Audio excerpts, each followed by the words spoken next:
দুর্গাপুরের আকিউ city medical college, যেখানে এই মুহূর্তে ওই নির্যাতিতা পড়ুয়া চিকিৎসাধীন রয়েছেন, সেখানে রাজ্যপাল সিভি আনন্দ বোস কিছুক্ষণ আগে পৌঁছে যান এবং কিছুক্ষণ আগে ওড়িশা মহিলা কমিশনের সদস্যরা তারাও সেখানে পৌঁছে যান। প্রথমে বাধা পেলেও তিনজন প্রতিনিধি তারা এই মুহূর্তে ভেতরে ঢুকতে পেরেছেন। দুই প্রতিনিধি আমাদের সঙ্গে সরাসরি এই মুহূর্তে রয়েছেন পার্থপ্রতিম ঘোষ এবং অরিত্রিক ভট্টাচার্য। প্রথমেই পার্থর কাছে আসি। পার্থ, তিনজন প্রতিনিধি তারা ভেতরে ঢুকতে পারলেন, কোথায় রয়েছেন তারা এই মুহূর্তে? দেখো, আইকিউ সিটি মেডিকেল কলেজ হাসপাতালের বর্তমানে কিন্তু উড়িষ্যা থেকে আসা তিনজনের প্রতিনিধি, অর্থাৎ উড়িষ্যা মহিলা কমিশনের প্রতিনিধিরা তারা ভেতরে প্রবেশ করেছেন। এবং এক্ষেত্রে তোমায় বলবো যে ভেতরে প্রবেশের আগে এখানে দেখতে পাওয়া যায় যেটা বিতর্ক তৈরি হয় যে যারা আসেন উড়িষ্যা মহিলা কমিশনের তরফ থেকে তারা কিন্তু তাদেরকে ভেতরে প্রবেশ করতে গেলে সমস্যার মধ্যে পড়তে হয়। এবং সেখানে দেখতে পাওয়া যায় যে এখানে যে গার্ড ওয়াল দেওয়া রয়েছে, ব্যারিকেড করা রয়েছে, সেখানে নিরাপত্তারক্ষীরা অ্যালাউ করছিলেন না।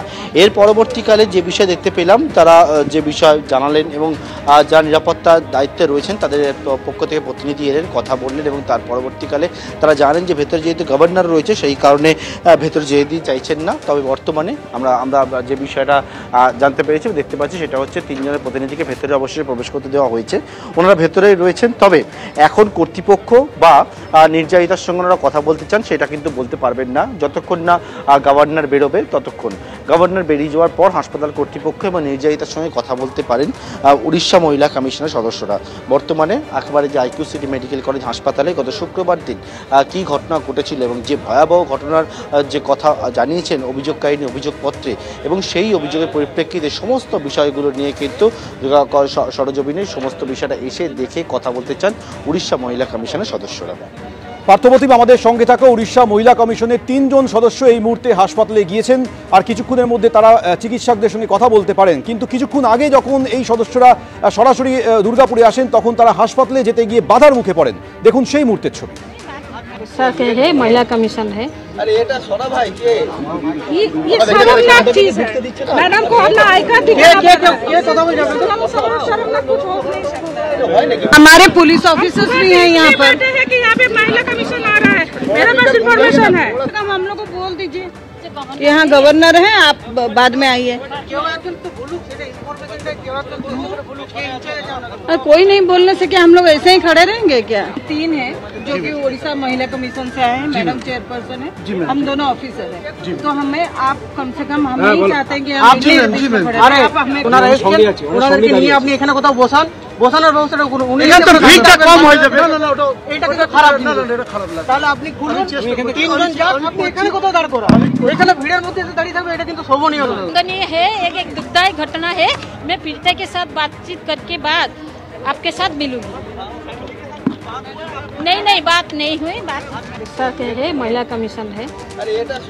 সরাসরি কথা বলবো আমাদের অপর প্রতিনিধি অরিত্রিক ভট্টাচার্য রয়েছেন। অরিত্রিক, কিছুক্ষণ আগেই ওড়িশা মহিলা কমিশনের তিন সদস্য হাসপাতালে গিয়েছেন, বিকেল 5টা নাগাদ রাজ্যপালও গিয়েছেন। তোমার কাছে আর কি খবর রয়েছে?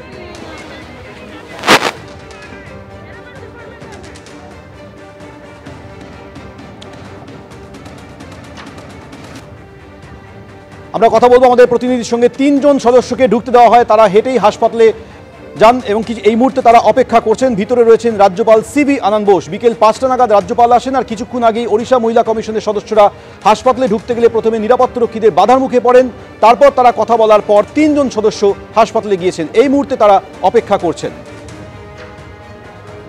আবারও কথা বলবো আমাদের প্রতিনিধি অরিত্রিক ভট্টাচার্য রয়েছে আমাদের সঙ্গে। অরিত্রিক, তোমার কাছে আর কি খবর রয়েছে?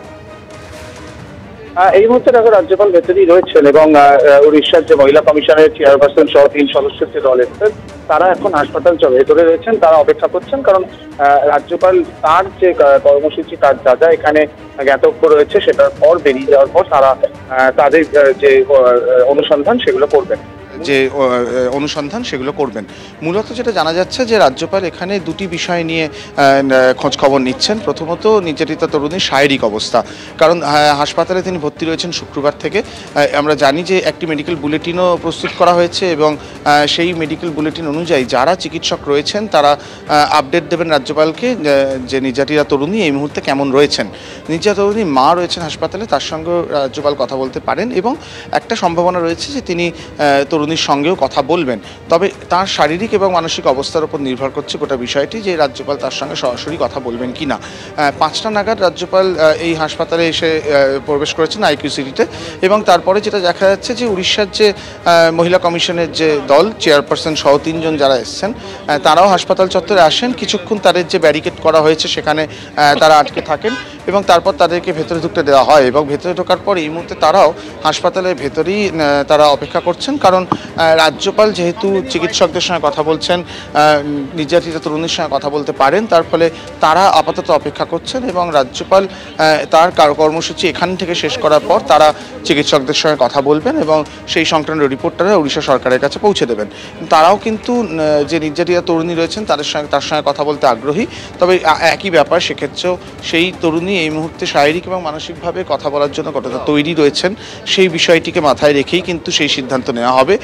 আপাতত এই মুহূর্তে 5:30 বাজে, অর্থাৎ প্রায় আধ ঘন্টা রাজ্যপাল কিন্তু এই হাসপাতালে পৌঁছে গিয়েছেন, ভেতরে রয়েছেন এবং আপাতত যেটা আমরা প্রাথমিকভাবে জানতে পাচ্ছি, প্রথমেই তিনি যে চিকিৎসক রয়েছেন, হাসপাতালে আধিকারিক রয়েছেন এবং যে মেডিকেল টিমের মাধ্যমে এই নির্যাতিত তরুণীর চিকিৎসা হচ্ছে তাদের সঙ্গে সরাসরি কথা বলেছেন এবং তার পরবর্তী সময়ে তিনি নির্যাতিত তরুণীর সঙ্গে কথা বলতে পারছেন কিনা সেটা আমরা রাজ্যপাল বেরোলে জানতে পারবো এবং তারপরে উড়িষ্যা মহিলা কমিশন হাসপাতালে তাদের যে কাজ সেটা শুরু করবে।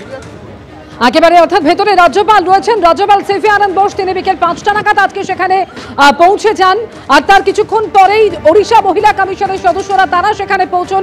প্রথমে বাধার সম্মুখীন হলেও এই মুহূর্তে তারা 3 জন সদস্য ভেতরে রয়েছেন। যদি সম্ভব হয় নির্যাতিতার সঙ্গে তারা কথা বলবেন সেটাও তারা জানিয়েছেন। আর এবার আপনাদের শোনাবো যে রাজ্য মহিলা কমিশনের চেয়ারপারসন লীনা গঙ্গোপাধ্যায় কি বলেছেন।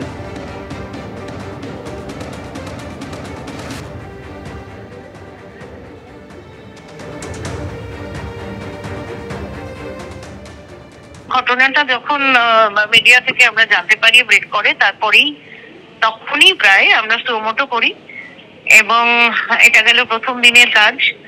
দ্বিতীয় দিন আমাদের টিম ওখানে যায়।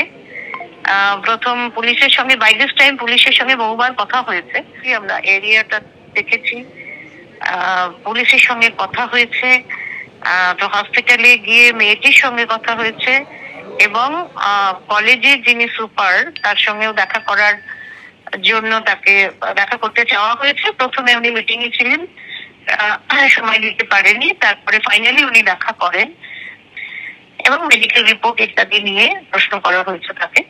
প্রিন্সিপালের সঙ্গে হয়নি, সুপারের সঙ্গে কথা হয়েছে।